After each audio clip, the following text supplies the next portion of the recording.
Rebelz! Rebelz! What's up, guys? AnuXis Hazzie here, bringing you episode number 4. Now, this is Quattro. this is actually another Highrise match, but yay, it's not AnuXis playing with No Scope Jenkins. Now, not gonna worry about giving you a class layout for the starting class. As you can tell, we're kind of fast forwarding through it because the entire other team is pretty much camping. So, Hazzie gets owned and just doesn't want you guys to see it. Yeah, so We'll start here from the first kill. ooh, I finally get a kill. And it might be worth mentioning that this class is not very important. Go ahead and inform them why.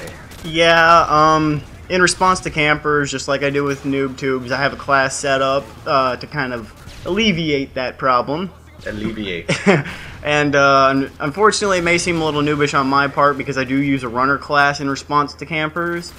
And you used a noob-tube class in response to noob-tubers. Yeah, seriously. Both your matches have been response episodes, and both mine have been no scope. Yeah, so quick scope. Oh well. Anyway, yeah, kind of got off topic there, but my goal objective for I guess I don't know, for the beginning of the game, everybody on the team had been kind of talking and strategizing a little bit, and we had figured we'd take C since we're I love the way you get dropped right there. You just fall backwards.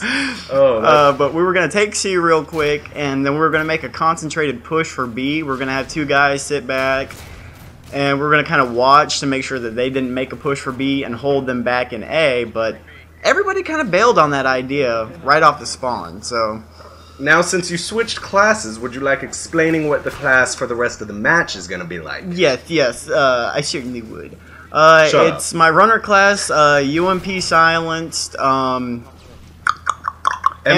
back up with no attachments. Ooh. Yeah, that's right, you got owned. C4, stun grenades, marathon, lightweight, headshot. That's right, you stupid camper. That reminded me of some vector shots I was pulling off earlier. And Commando Pro to round out the perk mix. Because he's going Commando. For Siri. Wow, I just stole your little saying there. You stole a little saying. By the way, when we first reviewed this footage and I saw it, I said that gun must have FMJ, and later we ran over his dead body, and he does. So, yeah, AnuXis got it! Yay! But yeah, as you could clearly tell from all the kill cams, I'm showing enough of the kill cam to see where these guys are because that's kind of how I react to it. You know, find out where the campers are and go after them. I do realize that there is a guy in the building where A is, up on the second floor, who keeps tactically inserting it. He does it the whole match from beginning to end. Yeah, he actually never leaves that spot the entire game. Nice little knife there. Now, this part can only be brought to you by Hazzie, a drop shot that was, like, beautiful. Yeah, it was more so luck than it was skill. Yeah. Now, would you care to explain, and if you don't care, explain anyways? Yeah, I got you. Yeah, why you choose the as your SMG? As it's a very popular choice, and I can see why, but why specifically do you enjoy it? Well, personally, okay, I do realize the Vector has the highest rate of fire, and it is definitely a great gun to use. I know you prefer it over all the other SMGs. It is AnuXis' favorite. But I don't like it because of the lack of damage. Even though it's high rate of fire and almost no recoil, honestly, I just feel overall with the power... C4 double real quick. He planted a C4 during that fast-forward part. Yeah, but overall, I just feel the UMP is the most balanced. You know, kind of why I use it. It's the most assault rifle-ish, like. Sure, we'll go with that. Even though I did try a match earlier on with the ACOG on it, and I recommend never trying that because the ACOG on an SMG fails you up so bad. I actually plan on eventually bringing an episode to you where I use the Vector with ACOG, never scoping out of ACOG just for fun, and seeing how well I do.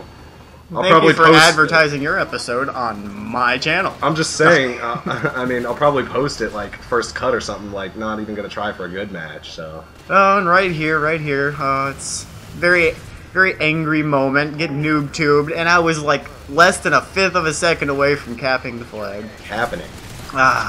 So yeah, another camper, as you can tell. I just hate that. I honestly do. Like, it's such a noobish move. I can understand floating camping. Okay, for those of you who don't know, I have a little bit of a strategy that I use in certain game types. It's called the floating camp. You will probably be seeing me in one match soon using it. And basically, it's the only time I find camping to be acceptable.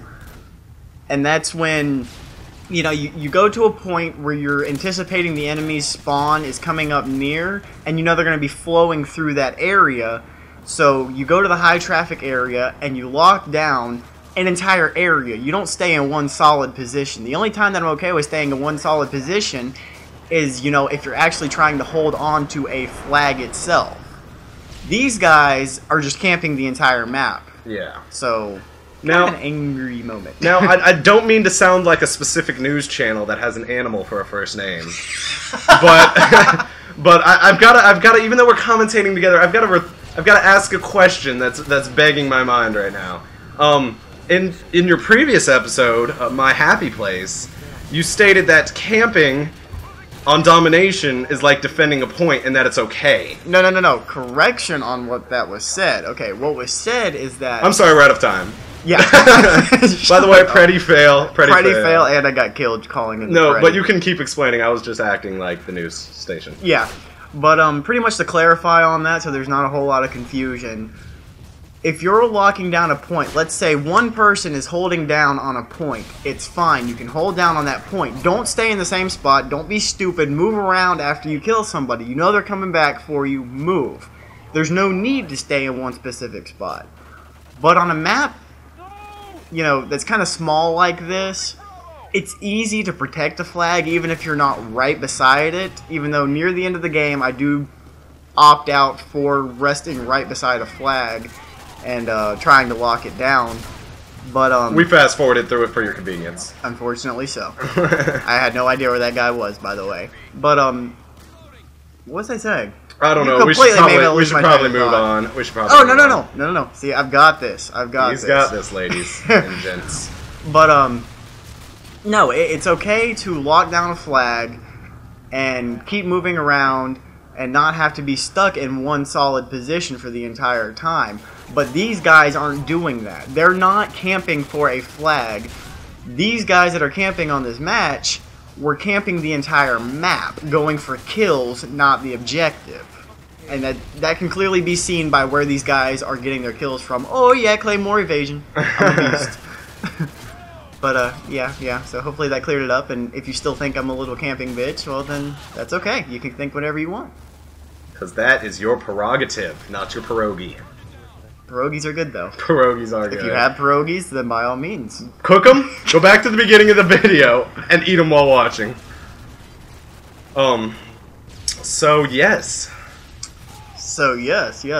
Yes, indeedy. But yeah, I mean, as you can tell, it's pretty much been a close game so far, within a few points. I don't know how I missed that knife, and he comes back with his commando, but so far it's been a pretty close game. You know, there's only a few points spread. Right now we are... Well, actually, what we're about to do is watch a nice little tactic. C4. Kill. It's called the C4 on the butt disease. But, yeah, right now they have control of 2 flags, so, you know, the score is getting ready to balance out here soon. And we're trying to make an insanely difficult push for A because of all the camping that they're doing. I will say a few other guys actually pulled out of their camping ways. Right now, I think there were only 3 guys that were camping. Right there's one. I know the tactical insertion was right there to the right, and I could have taken it out and the guy that was sitting on top of it. But for some reason, I wasn't too concerned about that at the moment. I don't know why. He was more concerned with the adrenaline rush he had and attempted to show me by his shaking hands. Here's another failed C4. You saw the guy right there in final stand, but I didn't even get him for the kill. And then this Ranger guy takes you out, like, I don't know how many times this match, but... Yeah, between him and the M1014, yeah, I kind of got raped by shotguns. And that's another thing. I mean, don't worry about the KD spread if you're going to play for the objective. You cannot worry about the KD spread. You're saying that? Yeah. You are constantly worrying about your KD spread. But see, when I worry about my KD spread, it's not in a situation like this. Right now, I'm playing the game... I know. To run into Semtexes? Yeah, exactly. No. Oh, fast forward part. This is fast forward only because time constraints and lack of actually stuff going on. We're reaching the end of the video, though. And as you can see right here, we got lucky, captured A just in time to get the extra point over them. And final score is 40 and 23. Alrighty, guys, that's our time. We are out. Peace.